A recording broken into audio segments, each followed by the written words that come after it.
अस्सलाम वालेकुम दोस्तों, आज का व्लॉग शुरू करें हाल तमाम तो वे पे हो गड्डी ला थोड़ी से माशाल्लाह इन करके यानी कि ना कैंची करके, क्योंकि अगला कंटेनर खाली करना है। पिछला दरियाज कर आया से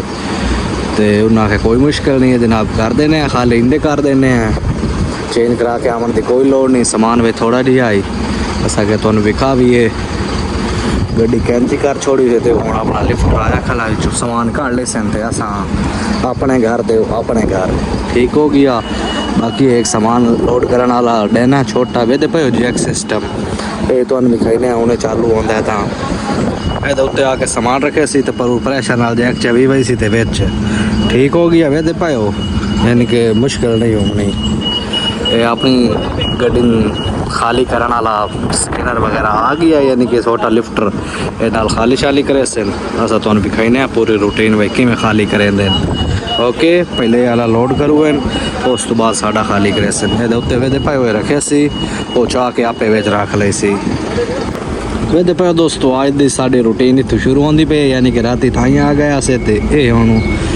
जड़ा ना लिफ्ट वाला शुरू हो गया है, बस थोड़ा जिहा माल है तो उस तो बाद इंशाल्लाह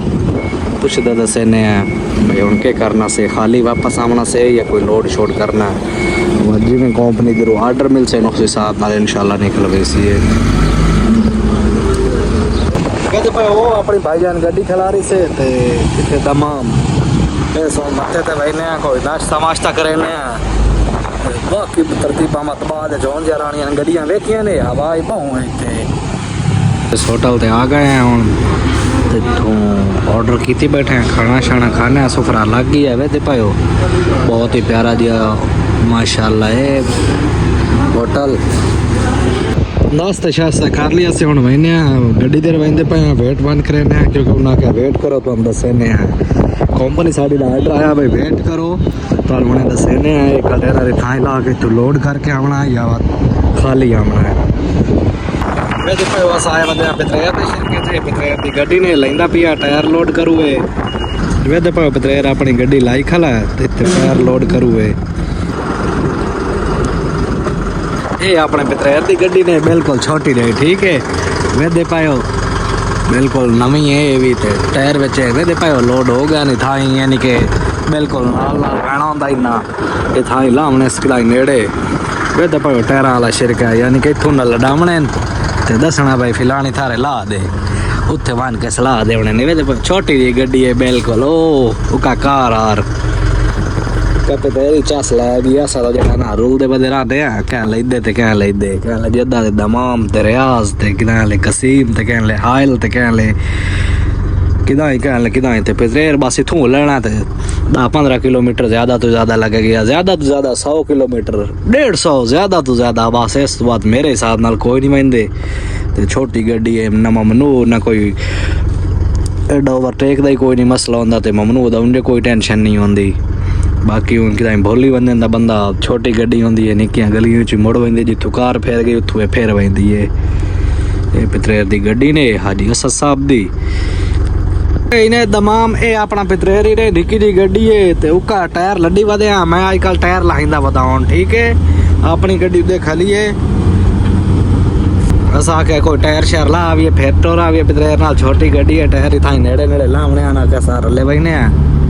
वे तो भाई निक्की जी गड्डी है कोई टेंशन परेशानी कोई नहीं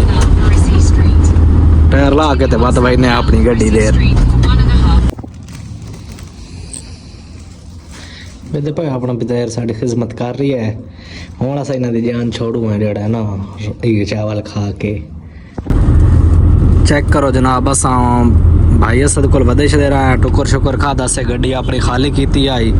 वेट किया है लेकिन उन्हें आख्या तू खाली खाली जद्दे वापस आ जा सणू है जड़ियाँ एमटियाँ यानी कि लोड आई हुए एमटियाँ खाली लैके तो ये हूँ दमाम निकले बने जद्दे देर इंशाल्लाह तुम रूटीन पूरी शेयर करे जिमें जिमें अगर पहुँचते हाँ तुस साढ़े नाल रसो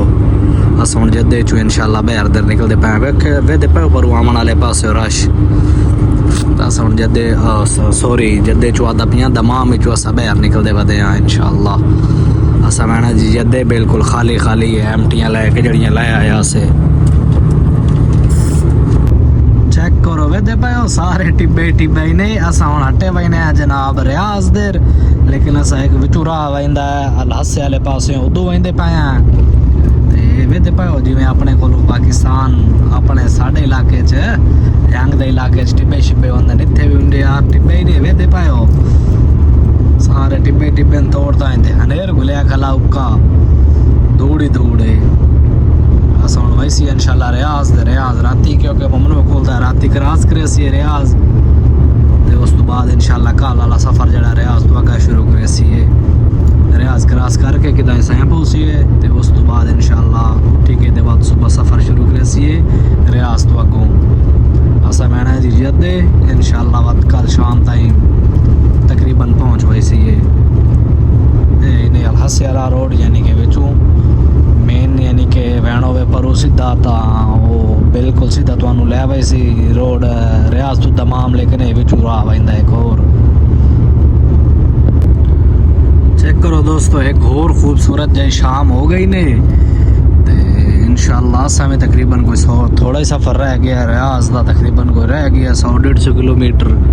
इंशाल्लाह रियाज पहुंच वैसी तो मैं खाना शाना खासी है तो इंशाल्लाह जिमें ममनू खुल से उस तो बाद वैसे अगा पाओ यानी कि शाम हो गई है लाइटा बल गई केड़ा खूबसूरत जिहा मंजर है चेक कर सकते हो तो सब बहुत ही प्यारा प्यारा खूबसूरत मंजर है जिमें जिमें रियाज के नेड़े आंदे वने ते ठंड भी जी है ना चंगी आँदी है तमाम भी एडी ठंड कोई ना आई लेकिन जद्दे की निस्बत जद्दे तो ज़्यादा आई लेकिन जद्दे उन्हें गर्मी होंगी है थोड़ी बहुत रियाज के जिमें नेड़े आंदे पे तो ठंड शुरू हो जाती है रियाज पहुँचने हैं तो उत्ते वांगे कोई खाना शाना खासी है इंशाल्लाह तो साढ़े नाल रसो तो गाली रूटीन तो भी कैसी है करे ने असां ते किदे वईने हैं दोस्तों सब पहुंच आए हैं रियाज जी एम निकल अस हुन कोई रोटी शोटी खा के ते थां दिल बन गया सावन दा जी तो सुबह 4 बजे उठी सी ते हाला तू लगे वई सी वेदे पाओ ये एमरी ते थोन कोई रोटी छोटी खाने हैं तो उस तो बाद इंशाल्लाह सैं पहुंची है तो बाद सुबह लगे वैसी है दोस्तों वेदे पाओ होटल ते आ गए हैं माशाल्लाह इतों रोटी छोटी खाने हैं तो इंशाल्लाह बात अल्लाह का नाम लैके ते फैसल भाई थाई वधो आ मैं नाल लई वने उस ते मैं कट्ठे इंशाल्लाह लगे वैसी तो रोटी खा लवीए वो 10 बजे निकलते हैं तक कदा निकल के सैं पहुंची है वेदे पाओ फैसल पाला लगा वदा सऊदी तो बज के मेरे यार आ गया तो हम पाले तो लगा वदा वेख्या ने कुछ नहीं आंदा दोस्तों रोटी छोटी खा के ते आ गए हैं फाइनली वत गड्डी है छोनी ताई सौंदे पाया ते इंशाल्लाह सुबह जड़ा निकल सी 4-1 बजे ते लगे वैसी आला तूल क्योंकि हुन रश बहु सी ते सुबह 4 बजे निकल सी ते बाद आला तूल लगे वैसे व्लॉग दा थाई एंड करे ने मिलदे हैं नेक्स्ट व्लॉग विच अल्लाह हाफिज़।